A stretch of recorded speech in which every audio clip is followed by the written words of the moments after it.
If I was a 7 or 8 figure entrepreneur in 2026, leaving the UK, where would I move to? I'm going to go over some of the top places that I would personally choose to move to in 2026 and why I'd look to move there. There's many reasons why millionaires would want to leave the UK in 2026. Actually, in 2025, in a Henley's report, the UK had one of the largest number of millionaires leaving the country. These have been reasons such as taxes, the increased cost of living to what you get, and just simple reasons that's always been there, such as the weather. I'm going to go over such factors that you can potentially look to mitigate these options if you are looking to leave the UK in 2026. So first off is Malaysia. Now this is a hidden gem. So if you're a 7 or 8 figure entrepreneur, or you've sold your business, like a number of clients have, and for 7 or 8 figures, mid 8 figures, why Malaysia? Why not places like Singapore or even Dubai? We'll compare this and other places like Thailand. I would pick Malaysia as my top destination. Obviously, I'm biased towards Asia because I've lived there for a number of years, and I do think it offers a great lifestyle for what you can get. But why, as an 8 figure entrepreneur, you'd say, well, it's an emerging market. You have better options. I think, yes, potentially Singapore is better, but again, what I've said in a lot of videos, a lot of blogs, is that I think that places like KL, they're kind of 70, 85, 80% of what you have in Singapore in KL. Yes, it's a bit rough around the edges. But if you're moving from the UK, what you get is you get good education, private education. If you've got children, we've had a number of clients that have moved to both KL or Penang. Fantastic education. It's cheaper than what you'd pay in the UK. Healthcare, well, again, if you're willing to pay for it, it's fantastic, as is Thailand's, but we'll get onto that. At a fraction of the cost. Now, you can go online and just have a look at some of the websites such as Numero that go over some of the costs, such as the healthcare, etc. But it's a fraction of what you'd pay for a health checkup in the UK. You can get seen a lot faster privately. So you just have those elements. Third is the safety element. If you're coming from places like London, KL is a safe place. You should never feel unsafe in places like Malaysia. So I think it's got all those elements. And if you combine that with the convenience you have of living in kind of Southeast Asia in general, but Malaysia, you have kind of shoppies as the Amazon equivalents. You have everything. If you're in big cities like KL or in islands like Penang, you have malls everywhere with 300 plus restaurants. You have everything can be delivered at a fraction of a cost. So it is very convenient. From a tax perspective, Malaysia is up there with, if you're looking just to reside there and not have income in the country. Now, this isn't tax advice, and I'd seek a local tax advisor if you are looking to live in Malaysia, but they don't tax on foreign income. So if you can actually have it in an offshore account, you can have your money growing and then bring it into Malaysia and pay tax on just the money that's coming into Malaysia. So you've got all these elements. And for a high net worth, what you look for as well is connectivity. I think KL is a great connective place. It may not be that great if you want to go constantly back to Europe, so maybe better places such as Dubai or etc. But if you want to travel within Southeast Asia, Asia largely, you've got great airlines locally as AirAsia if you want to travel short haul to places like Singapore, to Bangkok, to Vietnam. If you want to go longer, you've got Malaysian Airlines that I think is a great airlines, and you've got Singapore Airlines that's very close by as well. So I think you've got that. The airports as well, I think is fine. It's good in KL. The condos there, fantastic. I think they're the best in Southeast Asia. In fact, I think it's the best in the world in what you pay and what you get with the amenities in places like Malaysia. Where to live is KL and Penang, and we've actually seen quite a number of kind of millionaires that have sold their businesses for 10, 20, 50 million. In fact, there was about 3 cases last year that said, look, we want to move to Malaysia. We've got family we've looked at different options, obviously Thailand, Dubai, Europe, etc. Dubai, we just didn't like the kind of vibe of it. It's more a place where people go to make money if you're in the early stages, etc. They've made their money. They just want to relax, have good healthcare, have good education for their children, and be safe with some good weather. And I think Malaysia ticks all those boxes.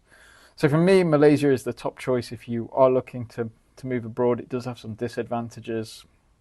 Obviously, if you don't like hot weather, it is constantly hot in Malaysia. Things like, if you like hiking, it's not much done there. You can do it, but it's a bit hot and sticky to go places like hiking. And obviously the connectivity to Europe, or if you have a business in the US, it is a bit of a different time zone. So that is something to kind of have in consideration. So thirdly, we've got the UAE, and I'm going to speak more broadly about the UAE because a lot of people focus on just Dubai. Obviously, a lot of people know about Dubai, but I think there's other options in the UAE, such as Ras Al Khaimah, Abu Dhabi, that if you are kind of a family, I think it's Abu Dhabi maybe more of an option, a bit quieter, less of the hustle culture. If you have retired, I think Ras Al Khaimah offers quite good value. You can buy property for a bit lower than Dubai, and you get a lot of the conveniences that you would get as well. But why the UAE in general? Obviously, it's well spoken about. A lot of people are moving there. In the Henley's report, it's one of the top places for millionaires to move to. You've got the tax efficiency, you've got the residency programs, you've got an okay business system and banking system there, the safety's there, you've got the schools, you've got the medical and the hospitals there as well. I personally think there's better options in Southeast Asia, but again, I get it why people go to the UAE, they like it. You have the weather there for 9 months of the year, and you can play the country hopping game where you can go to Europe for 3 months of the year in the summer and kind of get the best weather in Europe, particularly Northern Europe like the UK, for the 3 months and leave the UAE when it gets hot and spend the winter in the UAE. You have good condominiums there. Yes, the property market is kind of booming there. It may be a bit inflated, but you have everything that you want.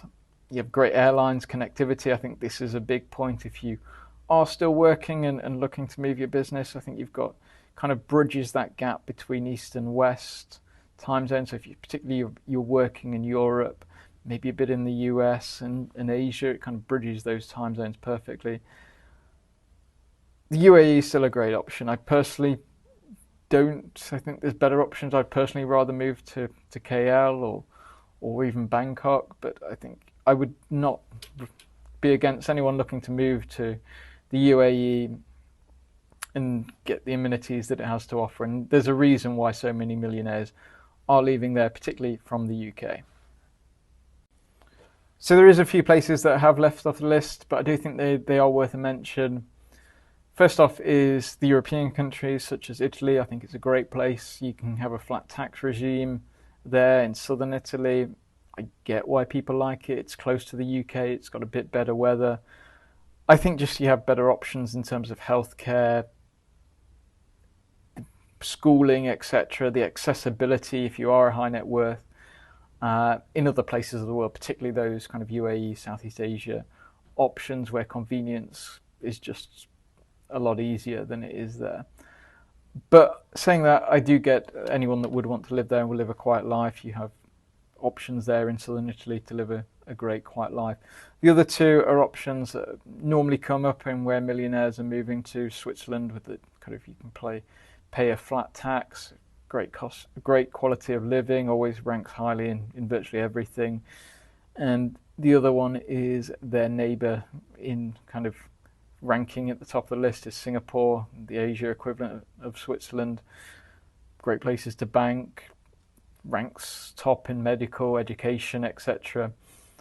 I just think the ease of these programs compared to places like the UAE, Malaysia, even Thailand, I think they're just a lot easier. I wouldn't necessarily go against these places. I think they're great places to move to, particularly Switzerland and Singapore. I just think they're becoming increasingly more difficult. So if you are looking to get away and you just want the ease of doing it and get a visa process fast, I think these places are better. But for example, if you want to go to Singapore, there's options there. You can set up a business. You can get PR. Same in Switzerland as well. Pay a flat tax. I think these are great options, but I think you have better quality in terms of the visa applications or residency programs with virtually the same quality of life in Southeast Asia or the UAE. So next up is Thailand. Now, obviously, I'm very biased on this and it's very Southeast Asia focused, but I think it offers everything that Malaysia does with the twist that it's a fun place to be, Thailand. When I've been to Malaysia, this may not be a downside for people, especially if they have families, and I personally quite like it because I'm quite a dull, boring person, but people find Malaysia a bit dull, a bit boring, a bit mundane. Again, that may not be a problem to you, but Thailand, especially if you're in places like Bangkok, it has that kind of that feeling that it feels exciting. It feels like a place that it's got a lot of energy in it. It has everything that you'd want if you were leaving the UK as a kind of high net worth. They do have visa systems in place, the elite, the LTRs, a bit like Malaysia's my second home. I do think they need to change a bit with the digital nomad visa, but that's by the by. The tax system, again, they do seem to do 360s on this, but as it stands right now, it's a favourable tax system. If you haven't got income, they're looking to change it again, so you're not taxed on income that you can bring into Thailand. Again, go check with a tax advisor because it may change the time you're watching this. It has a good quality of life. You have good amenities like healthcare. Schools are good. If you're looking to go to top private schools, send your children to top private schools, they're fantastic here. And it's a very safe place. The weather, obviously, it's Southeast Asia, so it's always hot, so that can be a plus or a downside. The difference is if you're looking to live in kind of Thailand or Malaysia, Thailand does have cooler options up north, Chiang Mai, Chiang Rai. Speaking to a client the other day that sold his business for a few million. He moved to Chiang Rai, loves it there, thinks it's kind of Chiang Mai but without the tourists. So you do have those colder options than Malaysia, but you have everything that you'd want. The conveniences, the healthcare, condos are great if you've got the money, the houses in the city, different options where you'd want to live as well. So from Bangkok to places, Phuket or Chiang Mai. I'm not too much of a fan of Phuket, but there is different options where you want. You've got an international airport, again, with low cost and good airlines traveling from out Qatar, Emirates, etc. So you do have the connectivity to Southeast Asia and Asia in general as well. So it's one of those places where I'd say if I was to compare both there and Malaysia, if you do have family, I think Malaysia offers a bit better option in terms of prices. There's not too much in them, in all honesty. I think property is cheaper to rent or buy in Malaysia compared to Bangkok. I think it's getting quite expensive in Bangkok now, but overall I think it's very similar in prices. I don't think they're cheap too much in places like Bangkok, but saying that, it's still very good value if you're comparing it to places, if you are leaving the UK, to places like London. But if you are looking for more of an adventure, I think Bangkok may be an option. If you are looking for more kind of the calmer lifestyle, I think Malaysia, KL, Penang may be an option for you.